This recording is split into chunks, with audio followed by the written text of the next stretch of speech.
नमस्कार, आप देख रहे हैं ईस्टर्न स्काई मीडिया समाचार बुलेटिन के साथ मैं जितेंद्र ज्योति। अरुणाचल प्रदेश सरकार में पिछले दिनों 3 नए कैबिनेट मंत्रियों को शामिल किया गया है। इस बड़े फेरबदल को राज्य की मुख्य विपक्षी पार्टी भारतीय जनता पार्टी ने एक ड्रामा करार दिया। 24 दिसंबर को गवर्नर निर्भय शर्मा ने राज्य में कैबिनेट के लिए राजेश ताचो, वांगलिन लोवांगडोंग और थांगवांग वहांगम को शपथ दिलाई थी। वही स्वास्थ्य एवं परिवार कल्याण मंत्री पक्कालिको पुल को उनके पद से हटा दिया गया था, जिसके बाद राजेश ताचो को उनकी जिम्मेदारी सौंपी गई थी। मंत्रिमंडल में हुए इस फेरबदल पर बीजेपी प्रदेश के अध्यक्ष ताई कागा का कहना है कि इस तरह के परिवर्तन से राज्य के लोगों के बीच उलझन पैदा होती है। सत्तासीन पार्टी कांग्रेस के इस फैसले को ताई कागा ने पूरी तरह से ड्रामा कहा। ताई कागा का कहना है कि कांग्रेस में चल रही अंदरूनी कलह का असर अगर जनता पर पड़ेगा तो उसे बर्दाश्त नहीं किया जाएगा। ये देखिए, आपको मालूम होगा, ये 2014 में फरवरी 28 तारीख को अरुणाचल प्रदेश को साइमल्टेनियस चुनाव दिलाने के लिए 2/3 कैबिनेट में बनने के लिए यही मंत्री को लाया गया था। उसी समय भी 3 मंत्री को ड्रॉप किया, 3 मंत्री को लाया और मार्च 3 तारीख को पोर्टफोलियो दिया गया। और आज फिर 3 मंत्री को लाया, 1 मंत्री को ड्रॉप किया।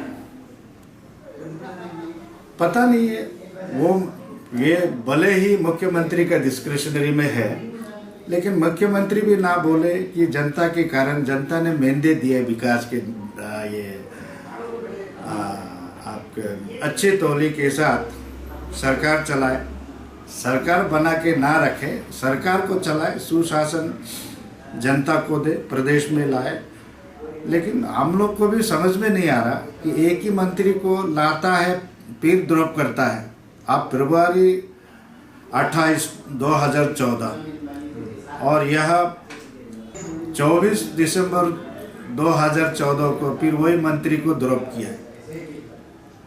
तो जनता को मालूम होना चाहिए इस तरीके का नाटकबाजी क्या हमें किसी सरकार को यहाँ लाइसेंस दिया है क्या, ना उनको अरुणाचल प्रदेश में जनता की भलाई के लिए या प्रदेश हित के लिए या देश हित के लिए या यहाँ का विकास के लिए सरकार चुनते हैं कि नहीं। तो जनता को ही जवाब देना चाहिए। और हम लोग तो अपील करूँगा कि जनता आज जागे, जल्दी जागे, इन सब चीज़ों को जनता अपना फैसला दे। और हम जनता के हर आवाज़, हर दुख दर्द को विधानसभा में, विधानसभा का बाहर में हम आवाज़ उठाने का तैयार है, उठाने का प्रारंभ भी कर दिया है।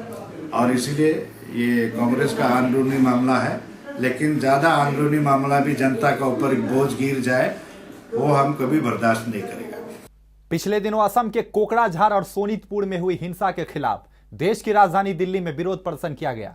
शनिवार को जंतर मंतर पर हिंदू संगठनों ने बोडो ईसाई आतंकवाद के खिलाफ सोनिया और असम के सीएम तरुण गोगोई सरकार का भी पुतला फूका। वहीं अरविंद केजरीवाल को भी चपेट में लिया गया। इस दौरान प्रदर्शनकारियों ने राज्य सरकार के खिलाफ जमकर नारेबाजी करते हुए गोगोई के इस्तीफे की मांग की। दारा सेना के राष्ट्रीय अध्यक्ष मुकेश जैन ने हिंसा के पीछे सोनिया गांधी और अरविंद केजरीवाल को जिम्मेदार ठहराया। अरविंद को निशाने पर लेते हुए उन्होंने कहा कि केजरीवाल जैसे लोग ईसाई आतंकवाद को पोषित कर देश में हमला करवाते हैं। उन्होंने कहा कि आतंकवादी मिशनरियां पूर्वोत्तर भारत के हिंदू और मुस्लिम परिवारों को मारकर एक अलग देश बनाने की खतरनाक योजना पर काम कर रही है, जिसे रोकने के लिए उन्होंने गृह मंत्रालय में एक मेमोरेंडम भी सौंपा है। देखिए, हम सरकार को बता रहे हैं कि ये सारे ईसाई आतंकवादी हैं। अभी 6 महीने पहले इन्होंने वहां मुस्लिमों पर हमला किया था, मस्जिदों में आग लगाई थी, मुसलमानों को मार मार के भगाया था। आज अब नंबर हिंदुओं का है। इनका लक्ष्य एक ही है कि पूर्वी और पूर्वोत्तर भारत के सारे हिंदू मुस्लिमों को मार के, काट के, भगा के, ईसाई बना के उस पूरे पूर्व भारत से काटना। ये एक देशद्रोही ताकतें हैं जिनका लक्ष्य है भारत के पूर्वी और पूर्वोत्तर भारत को काट के एक अलग ईसाई देश बनाना। उसी के लिए ये काम कर रहे हैं। मोदी जी ने जो कहा है सबका साथ सबका विकास, वो ठीक है, किंतु मोदी जी यदि आतंकवादियों का साथ और आतंकवादियों का विकास करने के लिए बात मोदी जी ने नहीं बोली है। राजनाथ सिंह जी ने साफ बोला है ऑपरेशन ऑल आउट के जरिए ईसाई आतंकवादियों को खत्म किया जाएगा। तो ये सबका साथ सबका विकास में आतंकवादियों का साथ नहीं है। हमारी मांग यही है कि जो ऑपरेशन ऑल आउट जारी किया है इसको जारी रखे और तब तक जारी रखे जब तक कि इन ईसाई आतंकवादियों का असम से नहीं पूरे पूर्वोत्तर भारत से विनाश न हो जाए तब तक इस मुहिम को जारी रखे। और जिन ईसाई आतंकवादी गिरोह से भारत सरकार ने युद्ध विराम कर रखा सोनिया के टाइम में, उस युद्ध विराम को खत्म करे। ये बंदूक के ही साथी हैं, बंदूक के से इनको निपटाया जाएगा। श्रीलंका में भी प्रभाकरण नाम के ईसाई आतंकवादी ने आतंकवाद चलाया था। हम भारत सरकार से सारी मांग की हमने, हमारी एक किताब भी है देशद्रोही केजरीवाल का अमेरिकी नक्सली ईसाई आतंकवाद, किताब भी हम आपको दिखा देंगे।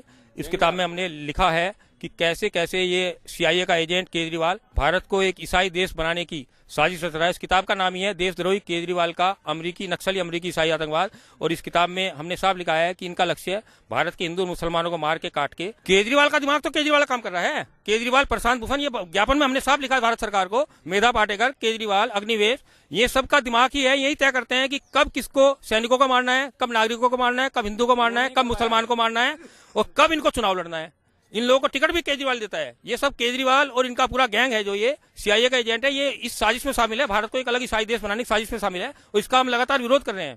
अरुणाचल प्रदेश की राजधानी ईटानगर स्थित अरुणाचल प्रेस क्लब में media rights and legal services पर एक दिवसीय ओरिएंटेशन प्रोग्राम का आयोजन किया गया। Arunachal Pradesh state legal service authority ने अरुणाचल प्रेस क्लब के सहयोग से इस कार्यक्रम का आयोजन किया था।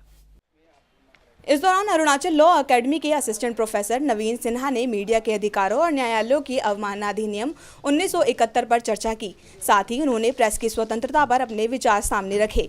वहीं अथॉरिटी के सदस्य बूढ़ी हापुंग ने प्रदेश में स्टेट लीगल सर्विस अथॉरिटी के कार्यों के बारे में बताया।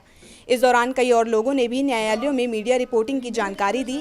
कार्यक्रम में राज्यभर से आए मीडिया कर्मियों ने हिस्सा लिया था।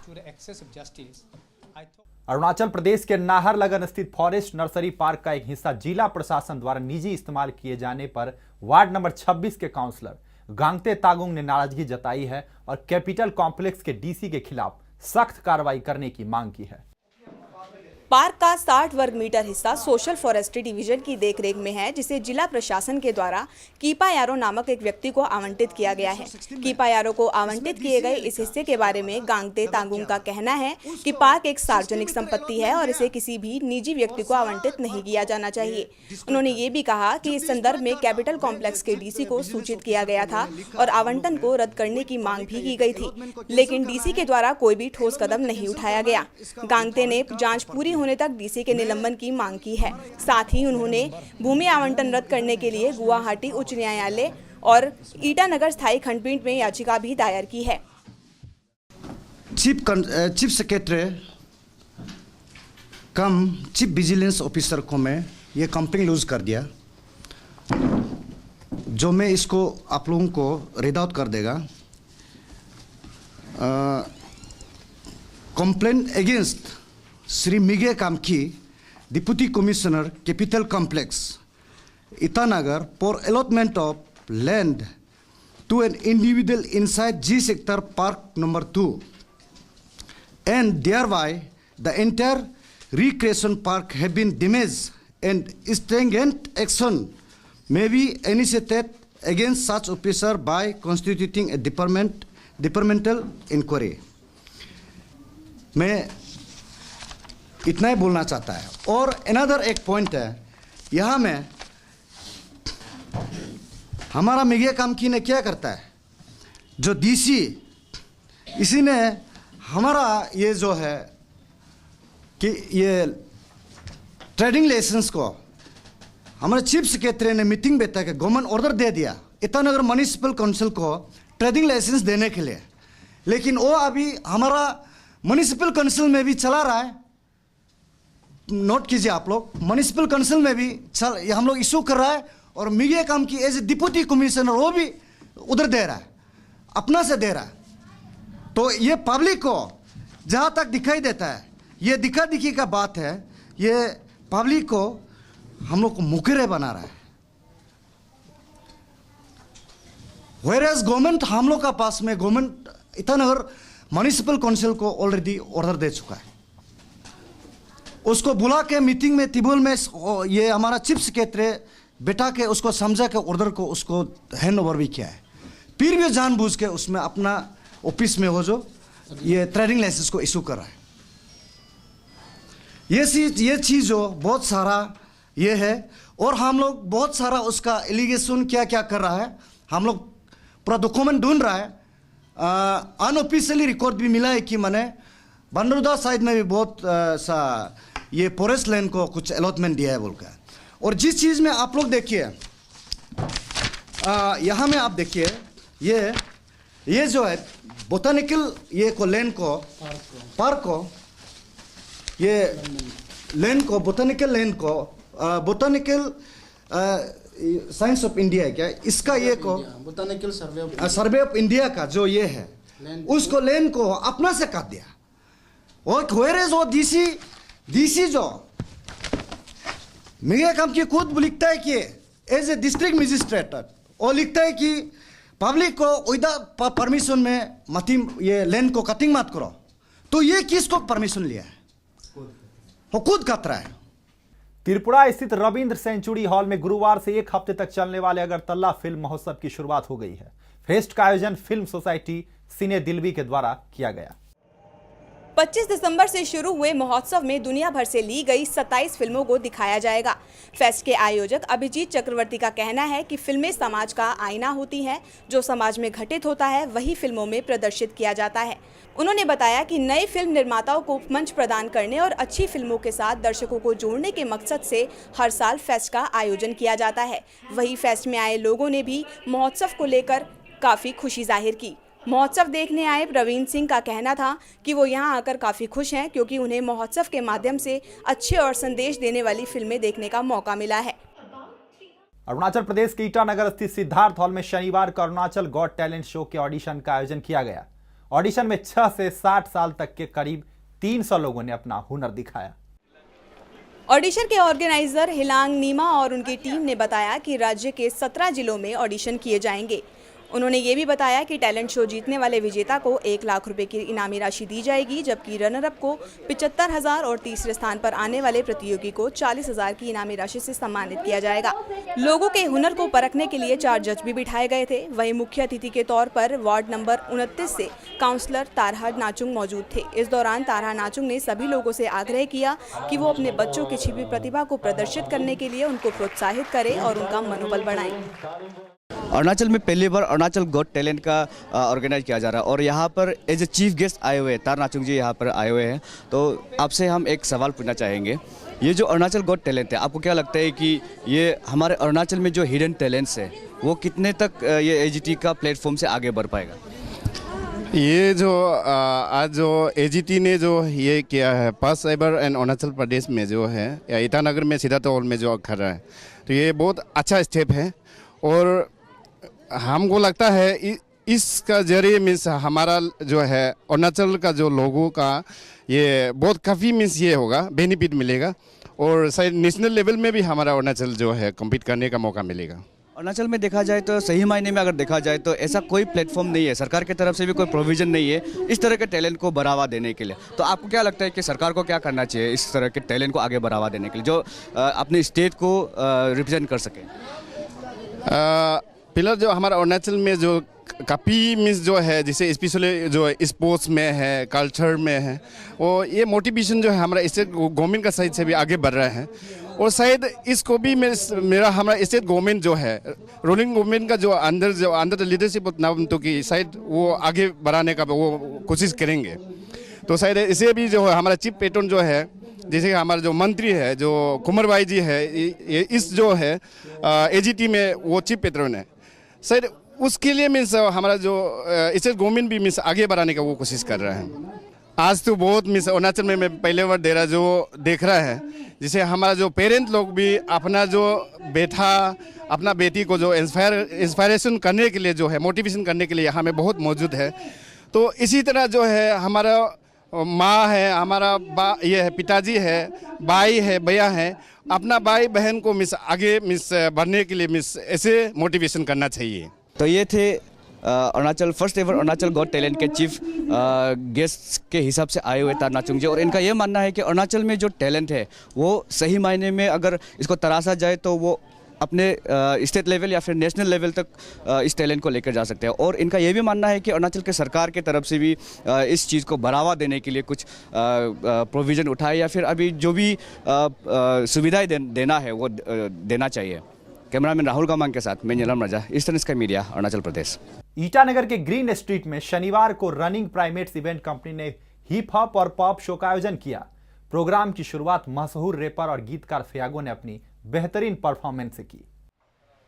प्रदेश के लोकल कलाकारों को प्लेटफॉर्म प्रदान करने और हिप हॉप लवर्स के मनोरंजन को ध्यान में रखते हुए कार्यक्रम आयोजित किया गया था। इससे पहले शुक्रवार को फ्यागो ने प्रेस कॉन्फ्रेंस कर कहा था कि वो अरुणाचल प्रदेश में स्थानीय कलाकारों को मंच प्रदान करना चाहते हैं, इसलिए वो यहां लोकल मंच पर परफॉर्म कर रहे हैं। साथ ही उन्होंने उम्मीद जताई थी कि अरुणाचल से उन्हें काफी संख्या में हिप हॉप लवर्स मिलेंगे। I guess since this is the first time and you probably don't know where we're coming from because hip hop has not been represented at all. So I guess it'll be fair to kind of give an introduction before we can take this forward. So we're doing 22 cities and this is called the Great Indian Hip Hop Tour. Because it's the first of its kind.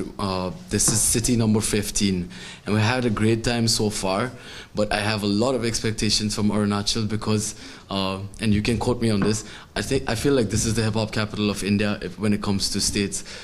When we go to different cities, we encounter a lot of Arunachali crowd and they've always been supportive. I've been waiting for an opportunity to perform here for a long time because the hip-hop base is huge here.